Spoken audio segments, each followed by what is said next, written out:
전역하고 복학 준비를 하며 일자리 알아보는 중이었는데 집 앞 삼겹살집에서 알바를 구한다는 소식을 듣고 덜컥 전화를 걸었습니다. 이력서를 들고 면접을 보러 갔는데 면접 보는 사람이 40대 초반의 아주머니였습니다. 인상이 꽤나 서늘한데다 말투까지 직설적이고 까칠한 스타일이라 순간 긴장했죠. 일이 진짜 힘들어.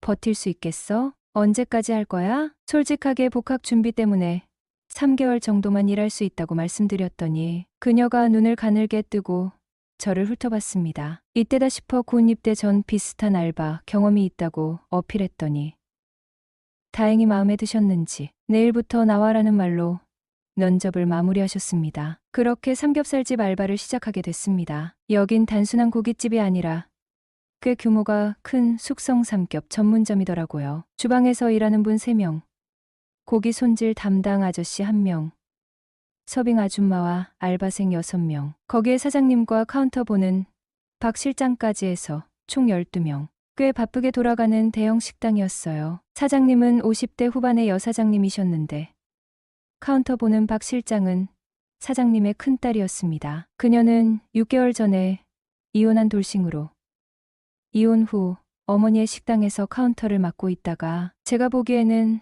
살짝 철없는 모습도 보였죠. 나중에 들으니 바로 전 알바생이 주말에 잠수를 타는 바람에 저를 급히 뽑게 된 거라고 하더군요. 얼마 지나지 않아 문제가 생겼습니다. 그 잠수 탔던 알바생이 뻔뻔하게 월급을 받으러 가게로 찾아온 겁니다. 사장님은 그를 보자마자 격노하시더니 어쩌자고 염치도 없이 여기로 돈을 받으러 오느냐며 소리를 치셨죠. 주말에 잠수를 타는 바람에 웨이팅 손님을 다 받지도 못했고 주문 누락으로 클레임이 쏟아지고 매출까지 떨어졌으니 화가 날 만도 했습니다. 그렇게 고깃집 알바가 참 쉽지만은 않다는 걸 깨닫게 된 어느 날, 제 인생 최대의 사건이 터졌습니다. 여성 손님 2분이 불이 너무 세니 약하게 해달라고 하신 거예요. 고깃집에서 처음 일해 보니 불 조절에 대해 잘 모르던 저는 바로 불판 위에 집게를 들고 접근했습니다. 뭔가 손쉽게 해결해 보려고 수출 집게로 휘적거리는데 갑자기 불똥이 튀면서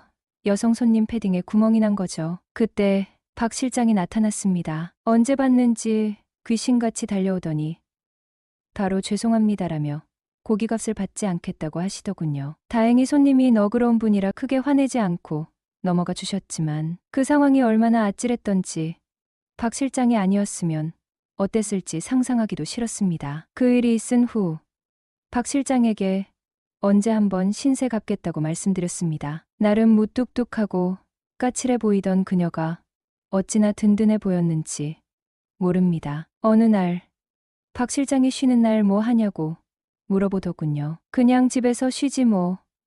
평소랑 다름없이 라고 대답했더니 신세는 언제 갚을 거냐며 허탈한 웃음을 지으면서 휴일 저녁에 같이 술 한잔 하자고 제안했습니다. 저는 그 제안이 너무 매력적이어서 바로 승낙했죠. 그렇게 저녁이 되고 두 사람만의 술자리가 시작되었습니다. 맥주 몇 잔과 함께 자연스럽게 연애 이야기가 흘러나왔습니다. 우리 지금 이성 없는 것 같은데 라고 서로 웃으며 인정했죠. 그런 화기애애한 분위기 속에서 갑자기 궁금한 게 생겼습니다. 결혼 3년 차에 왜 이혼했어? 라고 물어봤습니다. 박 실장은 그건 남편의 외도 때문이야 라고 대답하며 씁쓸하게 웃었습니다. 배우자가 바람 피우면 당연히 이혼할 것 같았지만 막상 그 상황이 닥치니 쉽게 결정을 못했어. 나중에 또 다른 여자 있다는 걸 알게 되니까 그때는 말할 것도 없이 이혼했지. 집 어렵게 못 준다고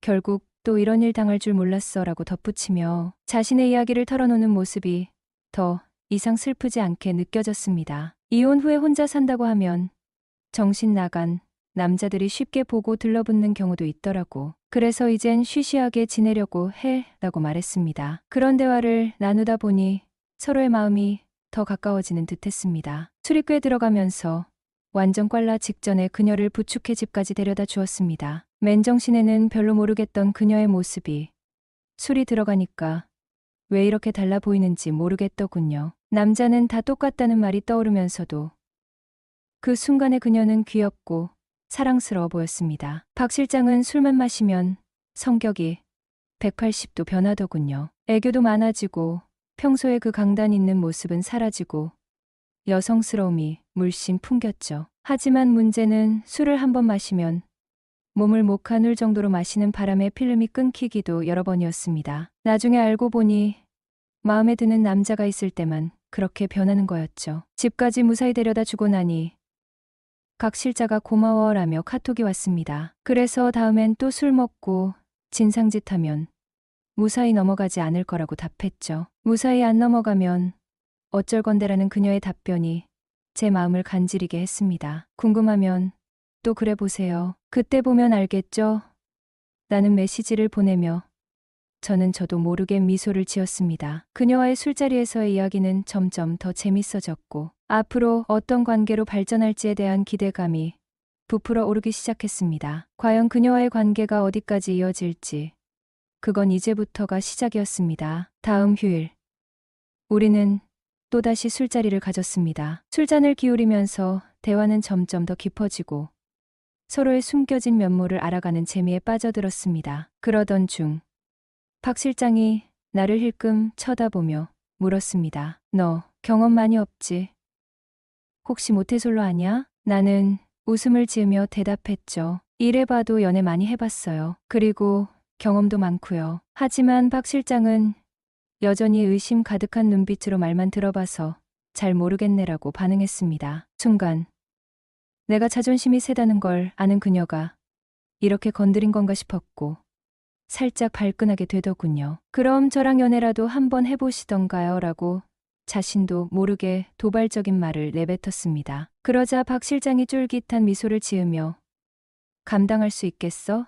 라고 반문했습니다. 그 순간 이게 내 인생의 분기점이 될 수 있겠다는 생각이 들었습니다. 우리는 그렇게 서로의 호기심을 자극하며 연애의 시작을 알리는 듯한 긴장감 속으로 들어갔습니다. 박 실장의 도전적인 모습에 이끌리면서도 동시에 그에 맞서고 싶다는 마음이 들었죠. 그녀와의 관계는 더 이상 단순한 알바 동료가 아닌 서로를 알아가고 서로의 감정을 느끼는 단계로 나아가고 있었습니다. 이런 우연한 순간이 우리의 관계를 한층 더 특별하게 만들어 주었죠. 우리는 마치 게임처럼 서로의 진심을 탐색해 나가기 시작했습니다. 그럼 시작해볼까? 라는 내 제안에 각 실장은 살짝 미소를 지으며 한번 해볼까? 라고 화답했습니다. 그날의 대화는 그냥 술자리에서의 한마디가 아닌 우리의 새로운 여정의 시작을 알리는 신호탄이 되었던 것입니다. 그렇게 우리의 연애가 시작되었고 서로를 탐색하며 우린 매일매일 조금씩 더 가까워지는 기분을 느꼈습니다. 안녕하세요.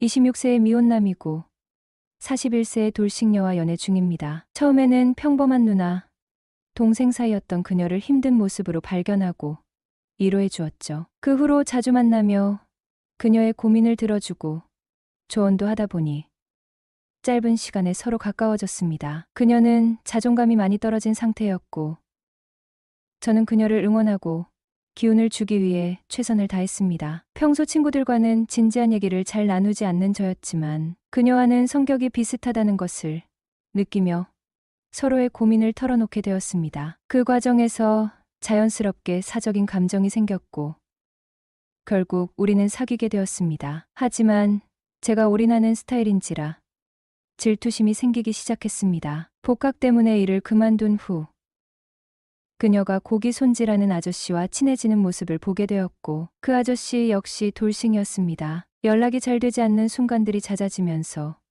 그녀의 말이 점점 모호해지더군요. 그녀는 뛰어난 외모는 아니지만 남자들에게 꽤 인기가 있었습니다. 일하는 동안에도 여러 남자들이 관심을 보였던 것이 기억납니다. 1년 동안의 관계 속에서 서로 티격태격하면서도 많은 시간을 보냈지만 어느 순간부터 우리의 관계는 너무 익숙해졌고 무뎌져 버린 것 같았습니다. 약속 시간에 늦고 일로 인해 미뤄지는 상황이 잦아지면서 결국 이별 통보를 받게 되었습니다. 그러나 저는 그녀를 붙잡지 않았습니다. 이미 제 마음속에서는 이별을 준비하고 있었기에 의연하게 받아들일 수 있었습니다. 헤어진 지 2개월이 지나 그녀에게서 연락이 왔습니다. 그녀는 친구로 지내고 싶다며 이성적인 애정은 사라졌다고 말했습니다. 그런 대화를 나눈 후 얼굴을 보기로 했고, 만났을 때 그녀는 남자친구가 생겼다고 했습니다. 저와 헤어진 지 보름 만에